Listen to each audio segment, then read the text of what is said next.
Bienvenue dans cette nouvelle vidéo. Alors, dans la vidéo précédente, nous avons vu ce que c'est une cellule, comment indexer une cellule. Nous avons vu aussi euh, ce que c'est une plage de cellules et comment indexer une plage de cellules. Alors, dans cette partie, nous allons voir 3 points. D'accord? Au niveau du grand A, nous allons parler de la saisie de données.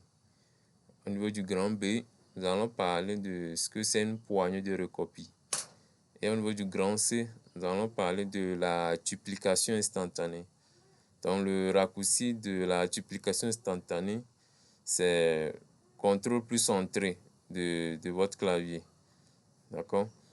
Donc, nous allons entamer tout de suite avec la saisie de données en Excel. Alors, en Excel, pour pouvoir, dans un premier temps, j'ai fait une fiche ici. Nous allons voir les types de données que Excel dispose, dont Excel dispose. D'accord? Donc, par rapport au type de données, nous avons ce qu'on appelle le string. D'accord? Le string ou chaîne de caractères. D'accord?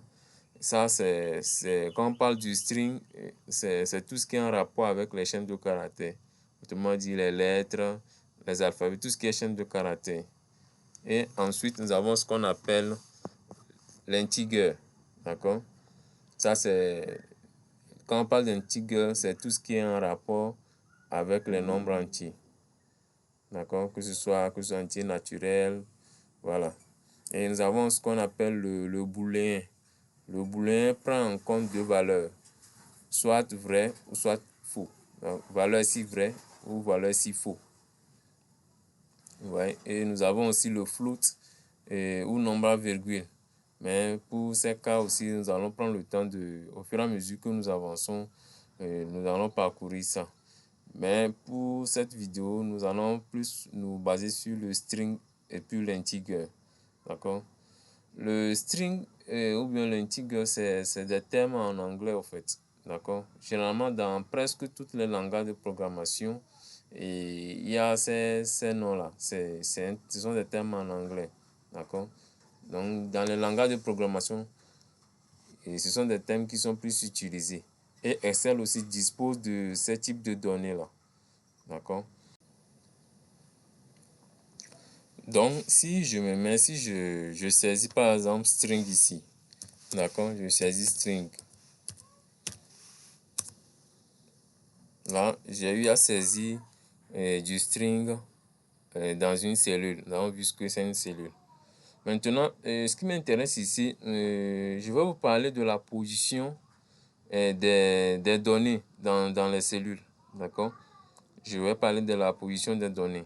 Lorsque je saisis du string et que je vais saisir peut-être de l'integer, peut-être je mets de l'integer. Quand on parle d'integer, c'est tout ce qui a un rapport avec les entiers. D'accord? 456, que j'appuie sur la touche Entrée. Qu'est-ce que vous remarquez par rapport à la position?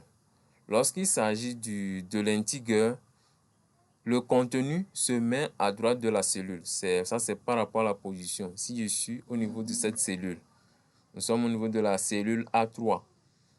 Et lorsque j'ai saisi de l'integer, vous remarquez que la position du contenu se met par défaut à droite. Je dis bien par défaut.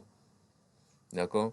Et quand il s'agit du string, vous allez voir que le contenu se met par défaut à gauche.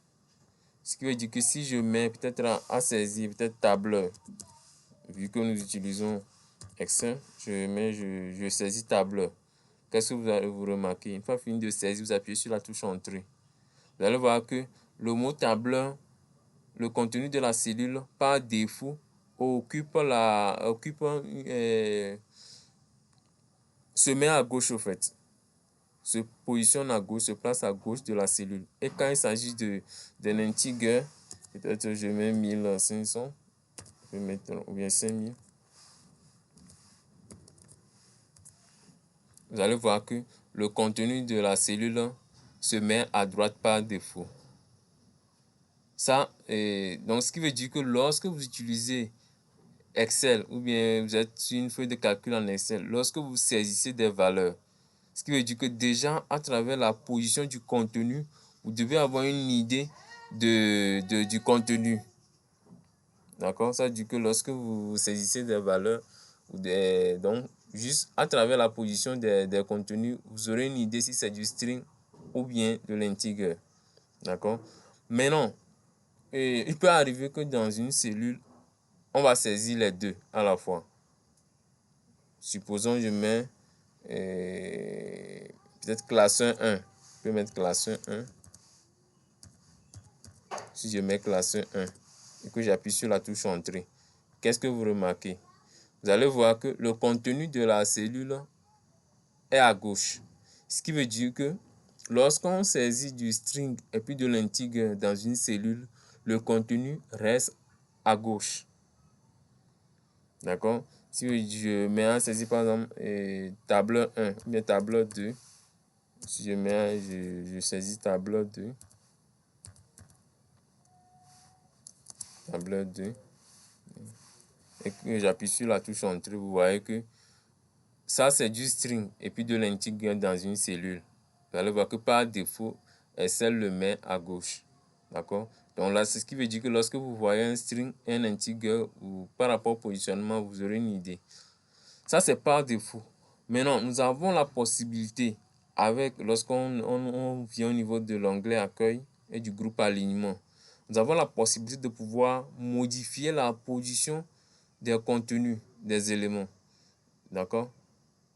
Nous avons la position de pouvoir modifier la position des contenus dans les cellules, au fait. Ce qui veut dire qu'à travers ces boutons-là, je peux, par exemple, quand j'amène mon curseur dessus, vous allez voir que il y a un message qui s'affiche. D'accord? Vous allez voir centrer votre contenu. Donc, ce qui veut dire que si je prends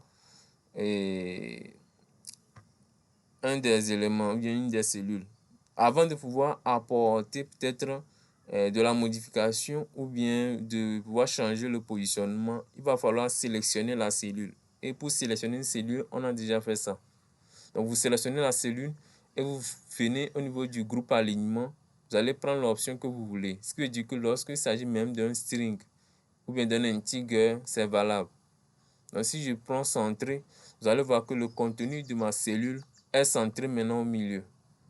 D'accord? Que ce soit pour l'integer, lorsque je viens ici et je prends peut-être centré, vous allez voir que le contenu de ma cellule aussi est centré. D'accord? Donc, nous avons vu comment faire sélectionner une plaque de cellules. Donc, si je sélectionne toute cette plaque de cellules-là et que je viens, j'appuie sur ce bouton, vous allez voir que le contenu, tous les contenus là sont au milieu. Et je peux décider aussi de les mettre à droite, de mettre à droite les contenus de mes cellules. D'accord? Vous voyez, quand je clique dessus, je les ai mis à droite. Alors, là où je vais peut-être vous interpeller, je reviens un peu en arrière. Supposons vous êtes en train d'effectuer une tâche, d'accord? Et vous êtes en train d'entrer des valeurs dans les cellules. Et par exemple, au lieu de peut-être 250, peut-être que vous travaillez tard dans la nuit, vous êtes fatigué. Au lieu de saisir 250, vous avez écrit 25 et puis grand O et que vous validez. Alors, dans un premier temps, vous allez voir que ça ressemble à 250. Mais Excel le classe à gauche. Donc, et pour ce genre de cas, parfois, lorsque ça arrive, peut-être tout de suite vous êtes fatigué, vous n'avez pas su que vous avez entré vous avez fait une mauvaise manipulation. Mais lorsque vous venez au niveau du groupe alignement, vous allez voir au niveau de ces boutons, quel bouton est actif. Est-ce que ça a été personnalisé? C'est une manière de voir si est-ce que c'est vous-même qui avez fait cette personnalisation. Autrement dit, le fait que le contenu de la cellule se positionne à gauche, est-ce que ça a été fait de façon personnalisée ou bien c'est par défaut? Donc, si c'est par défaut et que c'est à gauche, là, ça doit vous interpeller immédiatement. Ce qui veut dire que vous avez saisi du string et puis de l'integer.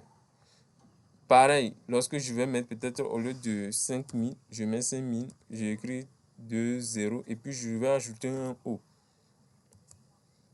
puisque j'ai bien précisé, ça peut être la nuit, ça peut être que vous travaillez la nuit, vous travaillez tard. Donc, lorsque vous voyez ce cas de figure, vous devez vous reconnaître dedans. Soit vous vérifiez si vous l'avez personnalisé vous-même, ou soit c'est par défaut, le contenu est à gauche. Donc là, parfois, et lorsque vous faites ça, vous procédez ainsi, vous allez pouvoir éviter des erreurs. D'accord? Ça, c'est au niveau de la saisie de données et le positionnement. Et toutefois, vous avez la possibilité de pouvoir personnaliser la position des contenus selon votre conception.